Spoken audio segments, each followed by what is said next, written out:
का सिम तोड़ा है और आगे भी तोड़ेंगे। जियो के सिम आगे भी तोड़ेंगे, अब भी तोड़ दी है।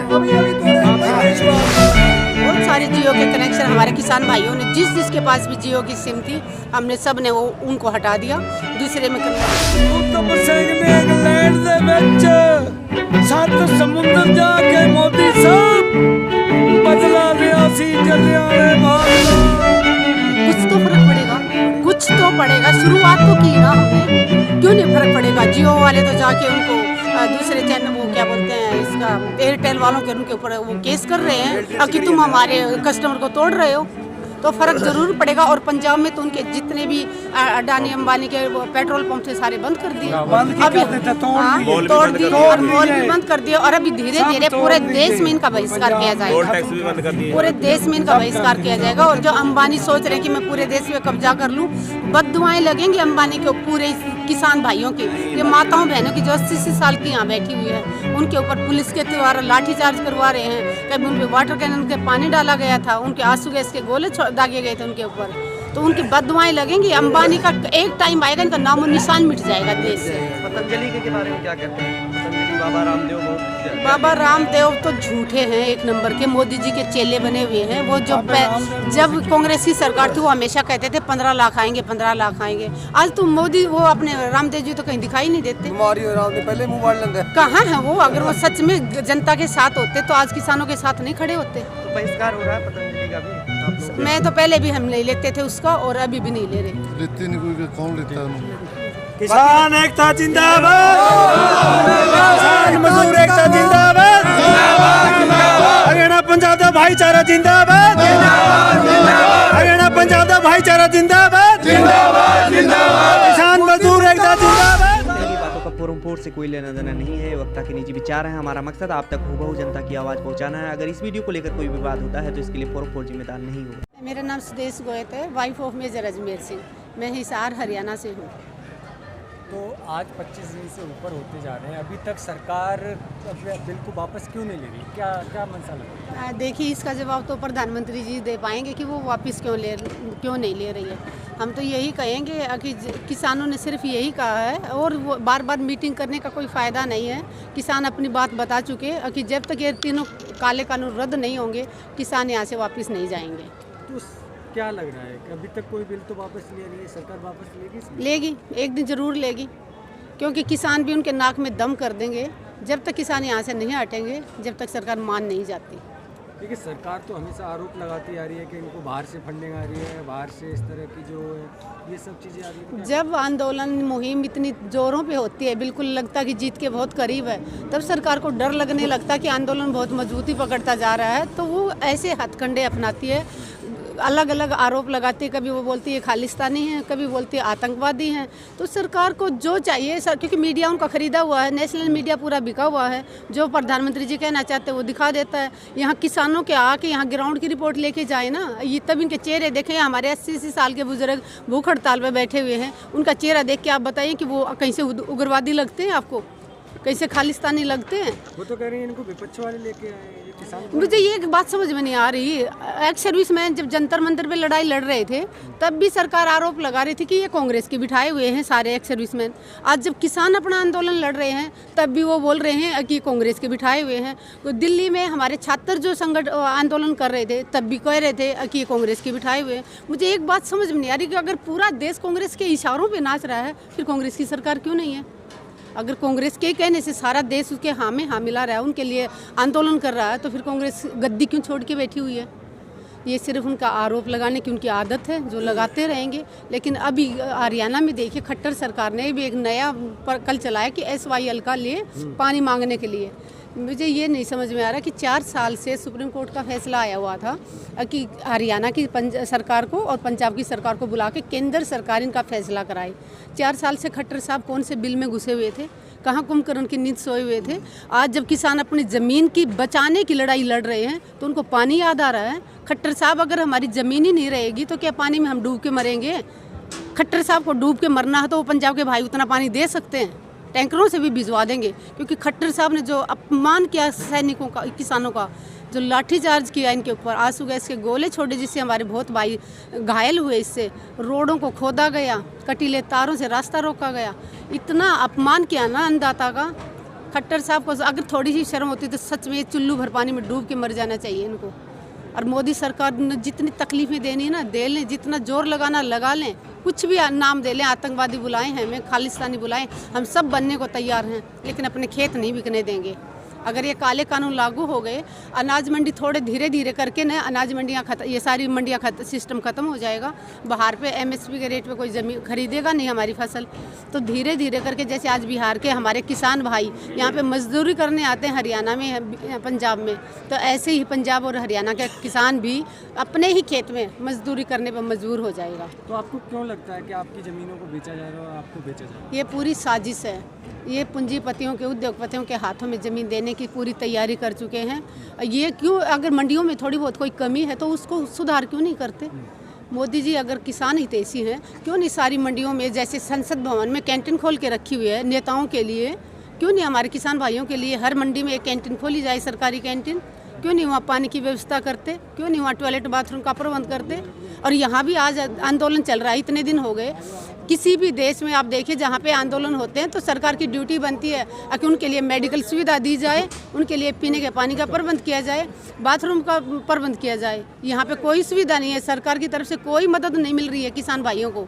सब आपस में मिलकर कर रहे हैं या फिर जो NGO के कुछ लोग हैं वो आगे बढ़कर इनकी हेल्प कर रहे हैं। और जो कह रहे हैं कि पैसा बाहर से आ रहा है, ये आ रहा है, ये मुझे लगता है कि जो खुद इन्होंने अपने अकाउंट में कोरोना के नाम से पैसा इधर उधर से मांगा है, क्योंकि इनको पैसा किसके लिए चाहिए? देश की प्रगति के लिए नहीं चाहिए मोदी जी को पैसा, इनको चाहिए MLA MP खरीदने के लिए पैसा। सिर्फ ये MLA MP को खरीदने के लिए करते हैं, इनको देश के भला। तो आपको ये लग रहा है कि PM केयर फंड में जो पैसा आया था वो देश में नहीं और उसका दुरुपयोग हुआ? बिल्कुल जी, बिल्कुल दुरुपयोग हुआ है। मोदी जी जब आए थे क्या क्या वादे किए थे? सबसे पहला क्या बोला था इन्होंने कि मैं पहली कलम से किसानों का कर्जा माफ़ करूंगा, आज तक नहीं किया। स्वामीनाथन रिपोर्ट आयोग की रिपोर्ट लागू करने की बात की थी, आज तक वो लागू नहीं की। किसान जो मांग रहे हैं वो दे नहीं रहे हैं और ज़बरदस्ती उन पे थोप रहे हैं कि नहीं ये लागू करो, ये तुम्हारे हित में है। किसानों को पता है ना कि वो जो AC कमरों में बैठे हैं उनको ज़्यादा पता है कि किसान को क्या चाहिए क्या नहीं। किसान पढ़े लिखे नहीं है, लेकिन किसान ये बता सकता है अपनी ज़मीन को देख के कि अभी इसमें पानी की ज़रूरत है या इसमें खाद की ज़रूरत है। वो किताबें पढ़ के बताते होंगे, किसान देख के बता सकता है कि इसको क्या चाहिए। तो किसानों की जो तकलीफ है, किसान एक ज़मीन ही तो है उसके पास, उसी के कारण हम अपना पशुपालन कर सकते हैं। और तो किसानों को कुछ आता नहीं, बिजनेस वो नहीं कर सकते, दुकानें वो नहीं चला सकते। तो अगर उनके पास खेती नहीं रहेगी, खेती छीनने की तैयारी कर रही है सरकार, तो किसान कैसे? कल को फिर किसानी खेती नहीं रहेगी, खेत नहीं होगा तो हम गाय भैंस भी नहीं पाल पाएंगे, तो बच्चों को फिर पढ़ा लिखाने के लिए भी हमें मुश्किल होगी। तो कल को हमारे बच्चे तो बेरोजगार ही रहेंगे, अनपढ़ रहेंगे, मजदूरी करेंगे या भीख मांगे हैं। तो सरकार यही चाह रही है कि देश की जनता को बेरोजगार बना के रखा जाए। और क्योंकि इनकी साजिश ही ये है बीजेपी सरकार की कि देश की 95% जनता को गरीब बना के रखो ताकि तुम सत्ता में ज़्यादा दिन रह सकते हो। लेकिन अभी धीरे धीरे देश की जनता जाग चुकी है। यहाँ पे मैं टिकरी बॉर्डर पे पिछले 25 दिन हो गए लगातार देख रही हूँ। यहाँ पे हमारे किसान भाई राजस्थान से भी आ रहे हैं, उत्तर प्रदेश से आ रहे हैं, मध्य प्रदेश से, कर्नाटका से, महाराष्ट्र से, आंध्रा से भी हमारे किसान भाई। आज तो एक केरला का भी एक बच्चा आके यहाँ पे बोल के गया है कि हम सब साथ हैं। तो जो ये खट्टर सरकार बोल रही है कि किसान, हरियाणा का किसान इनका साथ नहीं दे रहा है, ये एकदम सिर्फ अफवाह है। पूरे हरियाणा के बहन बच्चे से लेकर बूढ़े तक सब इस आंदोलन में जुड़े हुए हैं, क्योंकि ये लड़ाई अकेले पंजाब की नहीं है। मैं पंजाब के भाइयों का धन्यवाद करना चाहूँगी कि उन्होंने पूरे देश को जगा दिया अपने हक की आवाज़ के लिए। और ये जो जोत जलाई है पंजाब के भाइयों ने, इसको हम बुझने नहीं देंगे जब तक हमारे हक हमें नहीं मिल जाते। स्मृति ईरानी जो जब कांग्रेस की सरकार थी तो वही प्याज, आलू, टमाटर लेके सर पे घूमती रहती थी, आज गायब कहाँ है? किसानों के बीच क्यों नहीं? वो हमेशा गायब रहती है। जब बहन बेटियों की भी बात आती है, छोटी छोटी बेटियों के साथ बलात्कार होते तब भी वो गायब रहती है, तब उनका मुंह नहीं खुलता। हमारे हरियाणा के भी बहुत से नेता हैं जो कपड़े निकाल के रोडों पे घूमते थे कि स्वामीनाथन रिपोर्ट लागू करो। 6 साल से हरियाणा में उनकी सरकार है, अभी कहाँ कौन से बिल में घुसे हुए हैं। और जो चौधरी सर छोटू राम के नाम पे 40 साल से वोट बटोर रहे हैं, आज वो कहाँ गए? किसान हितैषी बनते थे। सब लोग सिर्फ और सिर्फ दादा नाना के नाम से यहाँ खा रहे हैं, सिर्फ राजनीति कर रहे हैं, किसानों से उनको कोई लेना देना नहीं है। एक सवाल है, अमिताभ बच्चन जो हमेशा किसानों के लिए इतने विज्ञापन किए मोदी सरकार में, आज अमिताभ बच्चन गायब क्यों? वो क्यों नहीं बोल रहे हैं? सब लोग सिर्फ स्वार्थी हैं, सिर्फ उनको अपने फ़ायदे के लिए करते हैं। किसानों के साथ वही हैं जो आज किसानों के साथ रोडों पे खड़े हुए हैं, और किसानों ने अब भी पहचान लिया जो आज किसान के साथ खड़ा, किसी भी पार्टी के हों वो, आज जो किसान का साथ दे रहा है कल किसान उसका साथ देंगे, नहीं तो हम और किसी सभी का बहिष्कार करेंगे। हरियाणा में तो बीजेपी के नेताओं का तो बहिष्कार जगह जगह होने लगा। आज भी मैंने सुना, अभी मंच से बता रहे थे कि खट्टर साहब को यहाँ करनाल में घेर लिया किसानों ने, और वहाँ पे भी जुप्पा पहल में भी वहाँ पे भी जेपी दलाल के पुतले फूके गए हैं उनके सामने ही। तो किसान जाग चुका है कि किसान की खेती ही नहीं रहेगी तो किसान कहाँ से कहलाएगा। और जो घरों में बैठे हैं अंध भगत, उनके लिए मैं एक लाइन बोलना चाहूँगी, जाग रे किसान कमेरे जाग के दिखा, अपने और पराये को पहचान के दिखा, अपने अधिकार तुझे खुद लेने हैं, मांगने से मिले नहीं छीन लेने हैं, छीन लेने हैं। खट्टर साहब कह रहे हैं कि जो है एमएसपी गारंटी, अगर ऐसा नहीं हुआ तो मैं राजनीति से छोड़ दूंगा। ये सब ऐसे ही सिर्फ और सिर्फ राजनीति वो स्टैंड है इनके कहने का। ये कहते कुछ है करते कुछ है। मोदी जी ने तो शुरू में ये भी कहा था ना, ये जो ये कानून लाए हैं ये किसान हितैषी है। बाद में अमित शाह ने माना ना कि इसमें बहुत सारी गलतियां हैं, सारी लाइनें उनमें से ये लाइन भी हटा देंगे, हम ये भी हटा देंगे। तो अभी तो इन्होंने मानना शुरू कर दिया ना कि उसमें कमियाँ थी। शुरू में तो ये भी नहीं मान रहे थे।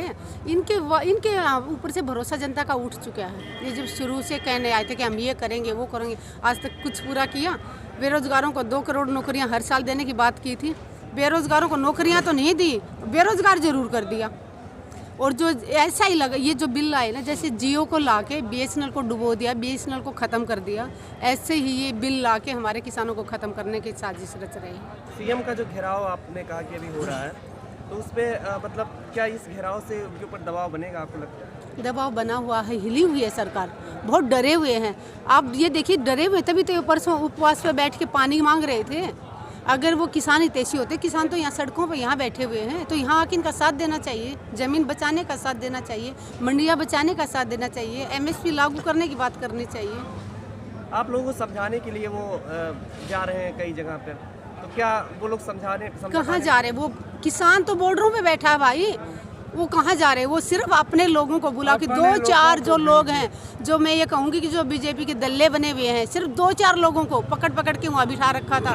परसों भी आपने देखा होगा, उपवास पे जो महिलाएं बैठी थी उनसे पूछ रहे थे SYL क्या है, बोलती वो गंगा का पानी है, मेरे घर में पानी नहीं आ रहा। अरे ऐसे ऐसे लोगों को वहाँ पकड़ के बिठा के रखा हुआ, वो किसान नहीं है, असली किसान यहाँ बॉर्डरों पे डटा हुआ है। वो तो कह रहे हैं कि नकली किसान बॉर्डरों पर है, आप कह रही हैं कि असली किसान बॉर्डर पर है? वो असली किसान बॉर्डर पे डटा हुआ है। पहचान कैसे होगी? वो पहचान आप खुद देख लीजिए, आप उनसे जाके बात कीजिए कि कौन सी फसल कैसे। उनको तो ये भी नहीं पता होगा कि गेहूं काटने के लिए दराती का इस्तेमाल होता है, कस्सी का होता है, फावड़े का होता है। और आप इनसे कुछ भी पूछ के मोदी जी को तो आइडिया, तभी तो हर जगह गुरुद्वारा में पहुंच गए, हर जगह पहुंच जाते हैं वो कपड़े। मोदी जी तो डर तो चुके हैं ना, आप देख रहे हो ना। मोदी जी गुरुद्वारे में रकाबगंज में जाके दिल्ली में मत्था टेकने गए हैं। मैं यही कहूँगी, मोदी जी वहाँ मत्था टेकने से आपके पाप नहीं धुलेंगे। अगर आपको सच में अपने पाप धोने हैं, पश्चाताप करना है, तो यहाँ जो हमारी 80 साल की माताएं बहनें खुले आसमान में 1 महीने से यहाँ सड़कों पे बैठी हुई हैं, और वो भी मोदी जी के कारण, तो उनके पैर पकड़े मोदी जी आके, तब थोड़े पाप धुल सकते हैं। मोदी जी ड्रामेबाज है, किसान नहीं, उनको तो विपक्ष वाले लेके आए और ये ऐसे ही हमेशा करते रहते हैं। वो तो उनकी आदत है झूठ बोलने की। वो तो मैं तो ये कहूँगी कि बहुत अच्छा बिल है। देश के सबसे झूठ बोलने वाले प्रधानमंत्री मोदी जी हैं, सबसे झूठ बोलने वाले प्रधानमंत्री मोदी जी हैं। एक सवाल है, जब मोदी जी कह रहे हैं कि ये किसान बिल बहुत अच्छा है और किसानों के हित में है, तो आप लोगों को समझ में क्यों नहीं आ रहा? मोदी जी को क्यों समझ में नहीं आ रहा? जब मोदी जी को हम अगर मोदी जी एक अकेले बोल रहे हैं कि ये अच्छे कानून है और लाखों किसान बोल रहे हैं कि ये हमारे लिए अच्छे नहीं है, तो मोदी जी इनकी बात क्यों नहीं मान लेते? मोदी जी इनकी बात क्यों नहीं मान लेते? किसानों के जो हक में था, किसानों ने मांगा था ना, स्वामीनाथन रिपोर्ट लागू करो, क्यों नहीं की मोदी जी ने? किसान जो मांग रहा है वो देने की हिम्मत नहीं है। प्रधानमंत्री जी, आप है ना पूंजीपतियों के है ना इशारों पे नाचना बंद कीजिए। जब तक आप अंबानी के, अडानी के इशारों पे नाचते रहेंगे, उनकी कठपुतली बने रहेंगे, तो देश को ऐसे ही बेच के आप खाते रहेंगे। आप प्रधानमंत्री जी ने रेल बेच दी, प्रधानमंत्री जी ने एयरपोर्ट बेच दिया, प्रधानमंत्री जी ने लाल किला बेच दिया, लेकिन किसान अपना खेत नहीं बिकने देंगे। जितना जोर लगाना है प्रधानमंत्री जी लगा लें। आपको क्यों लग रहा है? लग क्या रहा है? चला ही रहे हैं। अरे उनके घर में बच्चा पैदा होता है तो ये जाके उनको वो बधाई देने जाते हैं उनके लिए यहाँ किसान अन्नदाता जो देश का पेट भरता है वो सर्दी में मर रहा है। आवधी माँ दे पैर इतना फुर्सत मोदी जी के पास हीरो हीरोइन की शादी में जाने का टाइम है। मोदी जी के पास क्रिकेटर की शादी में जाने का टाइम है। पाकिस्तान बिना बुलाए चाय पीने का टाइम है प्रधानमंत्री जी के पास।